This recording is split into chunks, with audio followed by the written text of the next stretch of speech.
ও ভাই, ও ইমরান ভাই, একটু শোনেন শোনেন, দাঁড়ান দাঁড়ান। কি ভাই, তুমি আমার চিনো কিভাবে? এমনিই চিনি আপনারে। ও চিনো?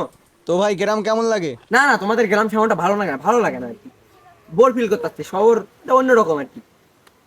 তোমাদের গ্রামে সব কাজ কাম করে, ভালো লাগে না। ভাই আপনার চশমা চশমা। কি কি চশমা? এই স্টাইল বুঝো না তুমি? এটা $1,000,000 দাম, তোমার গোষ্ঠীর কেউ পড়ে না। হ্যাঁ, ক্যাপ ক্যাপ, $1,00,000 বুঝছো? এ ভাই কি বলে ভাই, বুঝো না তো? ভাই আপনি কি করেন? আমি ঢাকায় ফ্রিল্যান্সিং করি, ফ্রিল্যান্সিং। খাই শুধু ডলার ডলার, শান্তি। ডলারের মানে বোঝে না, ডলারের মানে বোঝে না, বুঝে না? টাকা টাকা টাকা চিনো? ডলার চিনো? ডলার চিনো? চিনো মানে কি মেলা তো, তোমার গোষ্ঠীর কেউ ডলার কামাই নাই। হ্যাঁ, এ চশমা নেই না আমি, তুমি নাও, তুমি নাও। চশমার দিকে দেখাও, একটু চশমার দিকে দেখাও ভাই। তুমি নাও চশমাটা, নাও তুমি, আমি নেই নাও ভাই, চলো ভাই চলো। আচ্ছা শোনো শোনো শোনো, আমার এর বেতন জানো কত? $10 মিলিয়ন। চলো চলো, এর পেছনে তো ফাও কেজি লাভ নাই, চলো।